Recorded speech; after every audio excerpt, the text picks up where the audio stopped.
अपना उत्तराखंड में आप सभी का बहुत स्वागत है और मैं हूं आपके साथ में अमनदीप। खबरों की शुरुआत करेंगे। रुद्रप्रयाग में बीती रात सड़क हादसा हो गया जिसमें 2 लोगों की मौत हो गई है। बद्रीनाथ हाईवे पर गोलतीर शिवानंदी के बीच में गाड़ी गहरी खाई में जा गिरी जिसमें ड्राइवर समेत 2 लोगों की मौके पर ही मौत हो गई है। वहीं एनडीआरएफ और एसडीआरएफ की टीम ने शवों को खाई से बाहर निकाला। ये तस्वीरें आपको दिखा रहे हैं रेस्क्यू के दौरान की तस्वीरें, जब शवों को बाहर निकाला गया। एनडीआरएफ के साथ साथ एसडीआरएफ की टीम भी मौके पर मौजूद थी। खाई में गाड़ी गिर गई थी जिसमें 2 लोगों की मौके पर मौत हुई।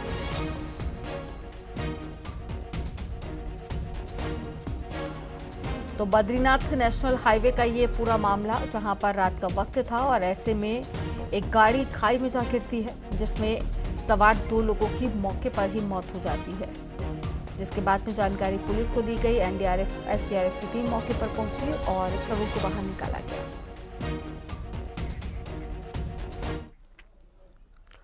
उत्तरकाशी के पुरोला में जंगल धधक रहे हैं। रात भर टोंस वन प्रभाग के जंगलों में भीषण आग लगी रही, लेकिन टोंस वन प्रभाग के वन कर्मी इस आग से बेखबर दिखाई दिए।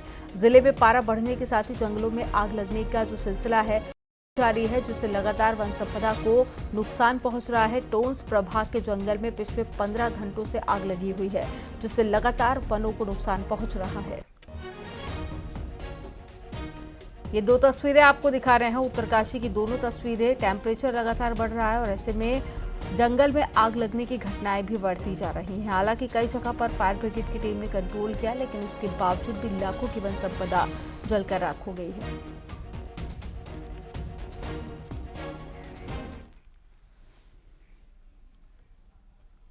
बागेश्वर में जंगल जलने का सिलसिला लगातार जारी है। जिले में हर रोज किसी न किसी स्थान पर जंगल धधक रहे हैं। मंगलवार को जंगल की आग एडीएम आवास तक पहुंच गई।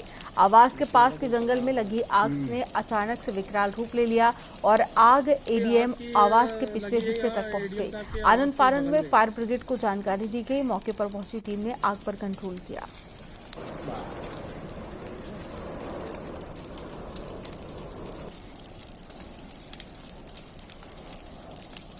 वाला तो पकड़ा हो रहा है।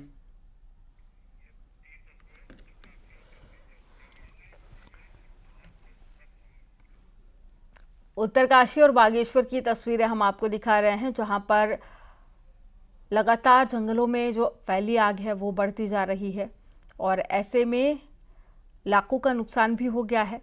हालांकि पहले ग्रामीण आते थे आगे आग बुझाने के लिए, लेकिन इस बार ग्रामीणों में भी आक्रोश है और ऐसे में लगातार बढ़ती आग के चलते वनों को नुकसान भी पहुंच रहा है।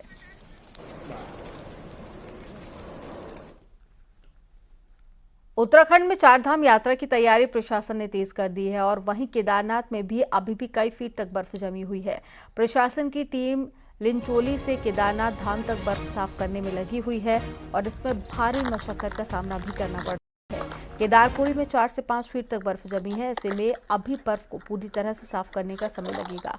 वहीं प्रशासन की टीम ने केदारनाथ यात्रा रूट का निरीक्षण किया और समय पर काम पूरा करने के निर्देश दिए।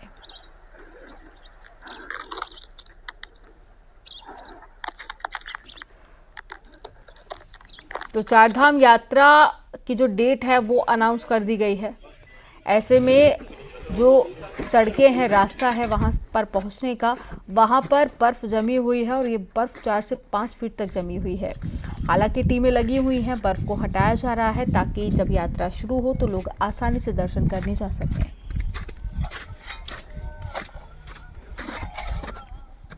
तो प्रशासन की तरफ से निर्देश जारी किए गए हैं और पैदल रास्तों से जल्द ही बर्फ को हटा दी जाएगी ताकि लोगों को किसी भी तरह की परेशानी न हो।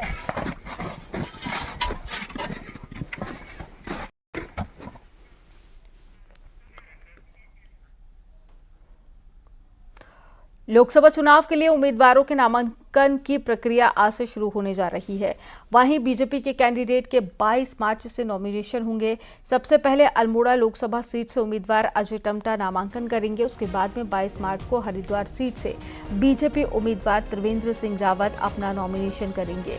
26 मार्च को पौड़ी सीट से उम्मीदवार अनिल बलूनी नामांकन करेंगे और उसी दिन 26 मार्च को टिहरी से माला राज्यलक्ष्मी शाह भी नामांकन करेंगे। इसके साथ ही 27 मार्च को नैनीताल लोकसभा सीट से अजय भट्ट का नामांकन होगा और सीएम पुष्कर सिंह धामी नामांकन में शामिल होंगे।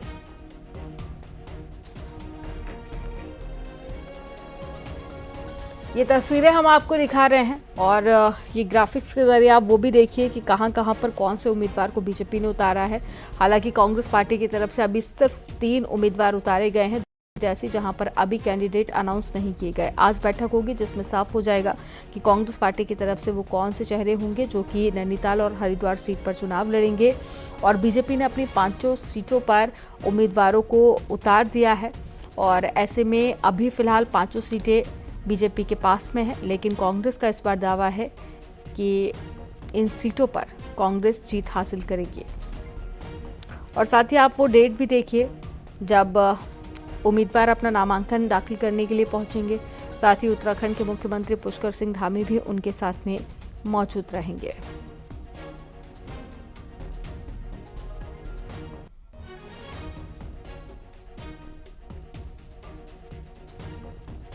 तो 26 मार्च को अनिल बलूनी करेंगे नामांकन।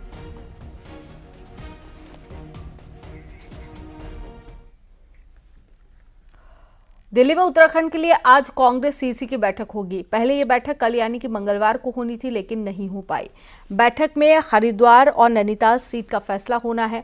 सूत्रों के मुताबिक पार्टी हरिद्वार सीट पर हरीश रावत को चुनाव लड़ाना चाहती है।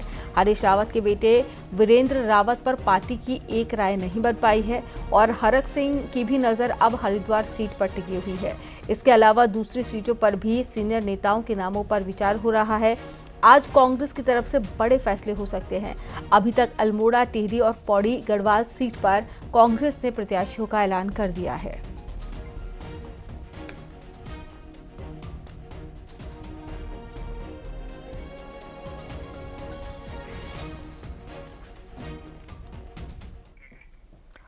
मुख्यमंत्री पुष्कर सिंह धामी मंगलवार काशीपुर पहुंचे, जहां पर उन्होंने सिख संगत में शिरकत की। इस दौरान उनके साथ में बीजेपी के नैनीताल लोकसभा प्रत्याशी अजय भट्ट भी मौजूद रहे। यहां पर सीएम ने अपनी सरकार की उपलब्धियों को गिनाया।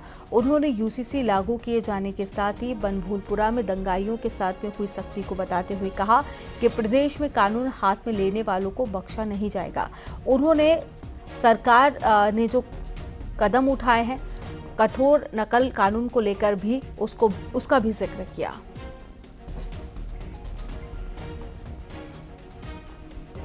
अंदर कोई दंगा करे, उपद्रव करे, आगजनी करे, सरकारी संपत्ति को नुकसान पहुंचाए, पुलिस कर्मियों को मारने पीटने का काम करे, महिला पुलिस कर्मियों को आग में झोंकने का काम करे, पत्रकार साथियों को भी जानलेवा हमला करके उनकी जान लेने की कोशिश करे। हमने कहा ये देवभूमि में हम किसी कीमत पर बर्दाश्त नहीं करेंगे। अब अगर कोई भी दंगा करेगा, कोई सरकारी संपत्ति का नुकसान करेगा, उस सरकारी संपत्ति की, निजी संपत्ति की जो दंगे से नुकसान होगा, जो क्षति होगी, उसकी एक एक पाई की वसूली उसी दंगाई से की जाएगी, उसी उपद्रवी से की जाएगी। बीजेपी प्रत्याशी अनिल बलूनी के चुनाव प्रचार में विधानसभा अध्यक्ष रितु खंडूरी के शामिल होने पर विपक्ष सवाल उठा रहा है। वहीं मामले में रितु खंडूरी का बयान भी सामने आया। उन्होंने कहा कि उन्हें अपने संवैधानिक पद की गरिमा का पूरा ध्यान है। उन्होंने सिर्फ कोटद्वार विधायक की हैसियत से रैली में हिस्सा लिया था। उन्होंने कहा कि उनकी जिम्मेदारी कोटद्वार विधायक की भी है, ऐसे में उन्होंने कुछ गलत नहीं किया। साथ ही उन्होंने ये भी कहा कि विपक्ष के पास में कोई मुद्दा नहीं है, इसलिए इस तरह की बातें कर रहा है। विधायक होने के नाते मेरी कोई जिम्मेवारी अपने जनता के प्रति है, कोटद्वार के प्रति है। और अगर कल मैं मंच पे रही और अगर मैं रैली में रही, वो मैं कोटद्वार विधायक के तौर पर रही और मुझे इसमें कोई भी झिझक नहीं है कहते हुए कि ये मेरा दायित्व बनता था और इसको मुझे करना चाहिए था।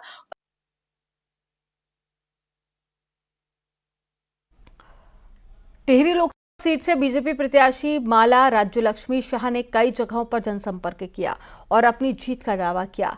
नागड़ी, चंबा, नई टिहरी, कोटी और साथ ही जाखड़ीधार में कई जगह पर लोगों से मुलाकात की और लोगों से पीएम मोदी के उत्तराखंड डेवलपमेंट विजन को आगे बढ़ाने की अपील की। माला राज्यलक्ष्मी शाह ने फिर से टिहरी लोकसभा सीट से प्रत्याशी बनाए जाने पर शीर्ष नेतृत्व का आभार भी जताया।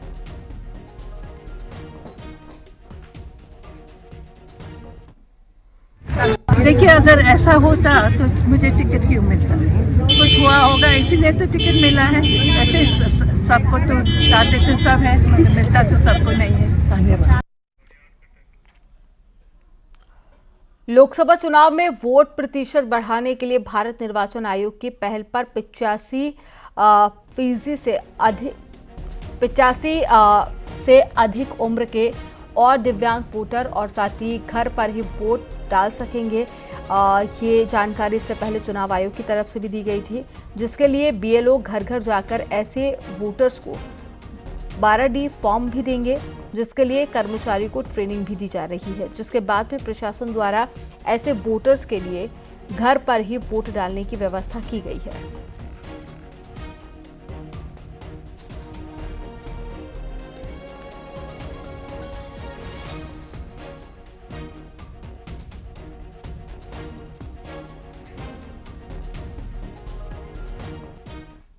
उसमें 85 ईयर्स के ऊपर और जो भी दिव्यांग मतदाता हैं उनको ये ऑप्शन मिलता है कि वो एक आवेदन पत्र पर हमको सूचित कर सकते हैं कि वो घर पर मतदान करने के लिए इच्छुक हैं, और अगर जो भी इसमें आवेदन करता है उसको हम घर पर मतदान की फैसिलिटी देते हैं, और जो इस आवेदन में नहीं करता है और वो बूथ पे जाना चाहता है वो बूथ पर भी वोट डालने जा सकते हैं। लोकसभा चुनावों के लिए कई स्तरों पर तैयारी चल रही है। हरिद्वार में चुनाव ड्यूटी के लिए परिवहन विभाग गाड़ियों का इंतजाम करने में जुटा हुआ है। इसके लिए निजी ट्रैवल एजेंसी से भी गाड़ियां और दूसरे सरकारी विभाग में लगी हुई गाड़ियां ली गई हैं। एआरटीओ के मुताबिक 1,500 गाड़ियों का अधिग्रहण किया जाना है।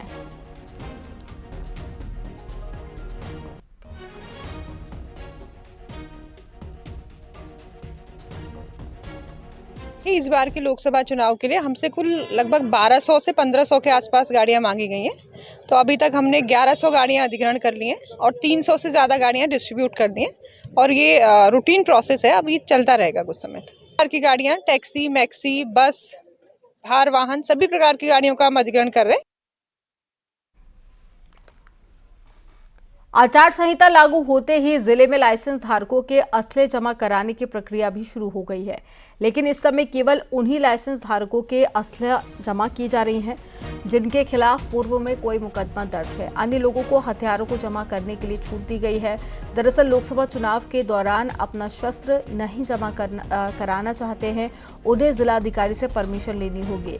इसके लिए स्क्रीनिंग कमेटी बनाई गई है और कमेटी ही तय करेगी कि आचार संहिता के दौरान संबंधित के लिए शस्त्र जमा करना होगा या फिर नहीं।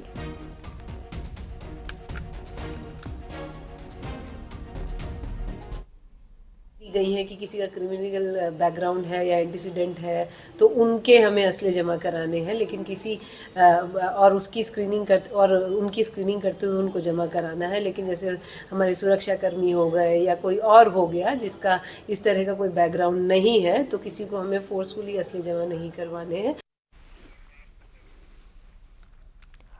जोशीमठ में पिछले साल आई आफत ने पूरे व्यवसाय को चौपट करके रख दिया है। व्यापारियों में निराशा और साथ ही अब तो जोशीमठ से पलायन की भी तेजी से जो खबरें हैं वो सामने आ रही हैं, जिसके बाद में बाजार सूने पड़े हुए हैं।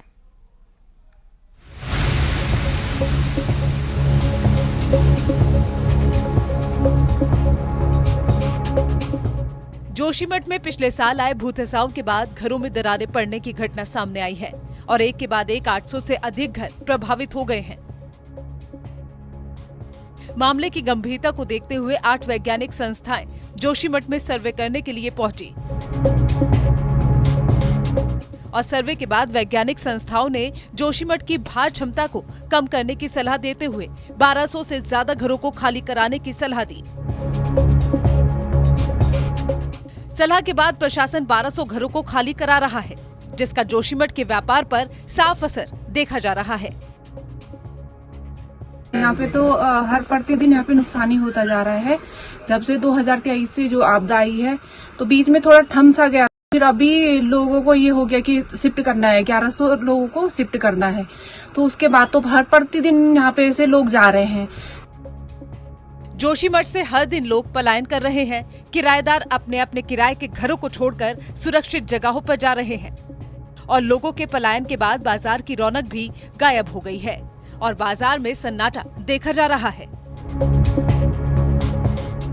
इस टाइम पे हम जो है फुर्सत में रहते थे काम करने के लिए। आज की डेट में जो है कि ऐसी स्थिति है कि हमें मतलब ग्राहक देखने के लिए जो है रास्ते में बैठे रहना पड़ता है, तब जाकर के ग्राहक 12-1 बजे कोई एक हाथ टपक गया तो टपक गया। हाँ, बिल्कुल सच्चाई है इसमें। रोज जो है 1-1, 2-2 गाड़ियां यहाँ से जो है भर के जा रही। जो लोग यहाँ पे किराए पे थे, अब उनको क्योंकि डर तो लगा ही है कि हम अपने बच्चों का भविष्य कैसे मतलब सिक्योर करें। किसी क्षेत्र में आपदा का असर बड़े स्तर पर होता है और ऐसा ही असर जोशीमठ में दिख रहा है। वहीं लोगों में उम्मीद है कि जोशीमठ में हालात ठीक होंगे और स्थिति सामान्य होगी। किसी भी क्षेत्र में प्राकृतिक आपदाएं किस तरीके का नुकसान करती हैं, इसका सबसे बड़ा उदाहरण जोशीमठ नगर है। आप देखिए जोशीमठ नगर में लगातार जो कारोबार है वो कम होता चला जा रहा है। लोग यहाँ से धीरे धीरे पलायन भी कर रहे हैं और इसका असर सबसे बड़ा उन व्यापारियों पर पड़ रहा है जिन्होंने बैंक से ऋण लेकर अपने आजीविका के लिए दुकानें खोली हुई थी। जोशीमठ में तमाम छोटे से लेकर बड़े जो कारोबारी हैं वो खासा परेशान दिखाई दे रहे हैं। नितिन सेगवाल, न्यूज़ 18 जोशीमठ। हल्द्वानी में मंगलवार को एक बड़ी दुर्घटना होते होते टल गई। यहां पर कालाडूंगी रोड में एक चलती स्कूल वैन में अचानक से आग लग गई, जिससे कि रोड पर अफरा तफरी मच गई। इस दौरान एक शख्स पतले से पाइप के सहारे आग बुझाता हुआ दिखा। स्कूल वैन बच्चों को ड्रॉप करके वापस लौट रही थी, तभी किसी तकनीकी खराबी के चलते उसमें से धुआं उठने लगा और देखते ही देखते वैन जल गई।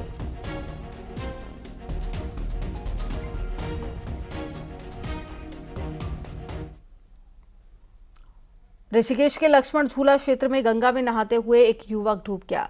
सूचना पर मौके पर पहुंची एसडीआरएफ ने गंगा में सर्चिंग अभियान चलाया और 17 साल के निखिल को बाहर निकालकर अस्पताल भिजवाया। बताया जा रहा है कि निखिल अपने 6 दोस्तों के साथ में ध्रुव घाट पर नहा रहा था, तभी गंगा में बह गया।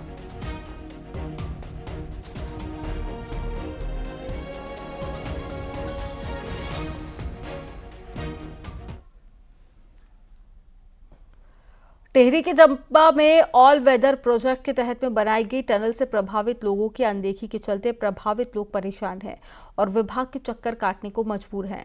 टनल निर्माण से कई गांवों के 1 दर्जन से ज्यादा परिवार प्रभावित हैं और कई बार सर्वे के बाद भी अब तक मुआवजा नहीं मिल पाया है और उन्हें सिर्फ आश्वासन पर आश्वासन मिल रहा है।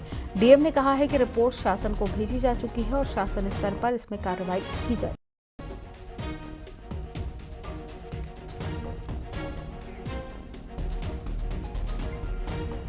चंबा टनल के प्रकरण है और भी अन्य प्रकरण भी हैं जो कि आरओडब्ल्यू से बाहर हैं, मतलब जो लैंड एक्वायर हुई थी उसके बाहर जहाँ जहाँ क्षति हुई थी उन सभी का प्रस्ताव और उनका जो भी एप्लीकेशंस थी वो हमने शासन को प्रेषित की गई हैं और इसमें भारत सरकार द्वारा और राज्य सरकार द्वारा बैठक भी की गई है और हमें उम्मीद है कि जल्दी इसमें कोई भी जो डायरेक्शन है वो हमें मिलेंगे। लोकसभा चुनाव को देखते हुए पिथौरागढ़ में भारत नेपाल के बीच में अहम मीटिंग हुई है, जिसमें तय हुआ है कि मतदान से 72 घंटे पहले इंटरनेशनल बॉर्डर को पूरी तरीके से सील कर दिया जाएगा।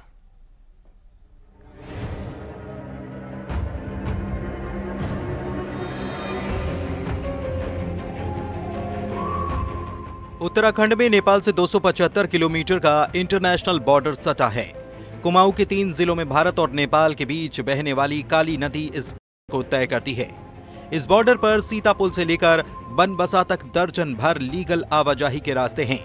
बावजूद इसके खुला बॉर्डर होने के कारण अवैध रास्तों से भी आवाजाही होती रही है। ऐसे में लोकसभा चुनाव को देखते हुए 3 जिलों में मतदान से 72 घंटे पहले आवाजाही पर रोक लगाने पर दोनों देश एकमत हुए हैं। 19 तारीख को जब हमारा पोल डे होगा उससे पहले 72 घंटे पहले वहाँ पर हमारी जो बॉर्डर है वो सील कर दिए जाएंगे और साथ ही साथ पूरे इलेक्शन के टाइम सघन चेकिंग वहाँ पर होगी और हमारी एफएसटी की टीमें एसएसटी की टीमें तैनात रहेंगी, वो जगह जगह पर चेकिंग करेंगी। तो इस तरह की इन्फॉर्मेशन नेपाल के दोनों डिस्ट्रिक्ट प्रशासन को हम लोग। भारत नेपाल के अधिकारियों के बीच हुई मीटिंग में जहां आवाजाही के रास्तों को बंद करने पर आम राय बनी है, तो वहीं मतदान तक बॉर्डर इलाकों में चौकसी बढ़ाने का फैसला किया गया है। दोनों देशों के अधिकारियों ने बॉर्डर इलाकों में अवैध घुसपैठ पर पूरी तरह से लगाम लगाने का ऐलान किया है। साथ ही कई मुद्दों पर दोनों के बीच एक राय बनी है। चुनाव 19 अप्रेलमा हुने चुनावको लागि हामीलाई चाहिँ हाम्रो जस्तो आचार संहिताको पालनाको सम्बन्धमा आज मिटिङ आह्वान गरिएको थियो यहाँ डिएम साहबबाट भनेपछि हामीले त्यो यहाँको निर्वाचनलाई सफलतापूर्वक सम्पन्न गर्नको लागि हाम्रो तर्फबाट हुने हाम्रो जिल्लाको तर्फबाट हुने सम्पूर्ण सहयोग गर्नका लागि हामी तत्पर रहेका छौं। चुनाव हो या फिर कोई खास मौका, भारत और नेपाल एक दूसरे को पहले से ही मदद करते आ रहे हैं। लोकसभा चुनाव को सकुशल निपटाने के लिए प्रशासन पूरी तरह से मुस्तैद है, जिसके लिए बॉर्डर पर गतिविधियों पर भी नजर रखनी जरूरी है ताकि किसी तरह की चुनाव में कोई बाधा न आ पाए। न्यूज़ 18 के लिए पिथौरागढ़ से विजय वर्धन उप्रेती की रिपोर्ट।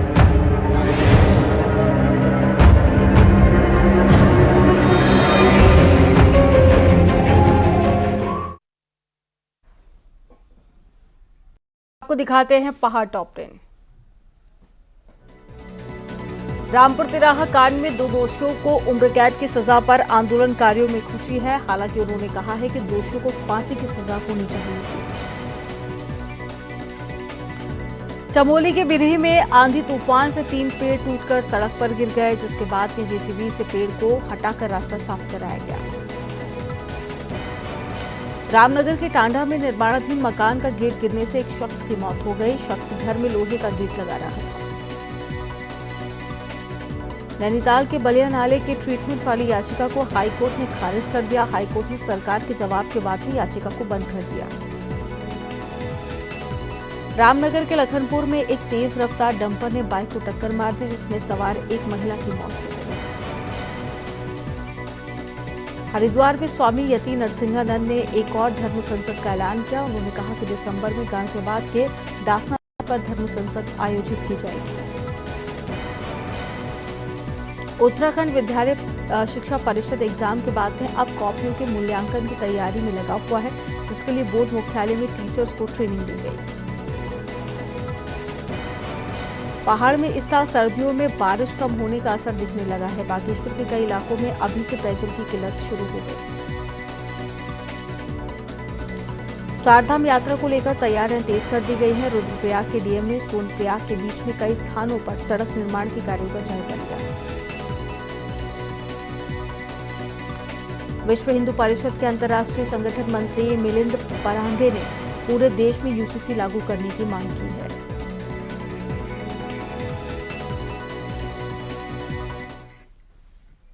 और यहां पर वक्त हो गया एक छोटे से ब्रेक। आप देखते रहिए न्यूज़ 18।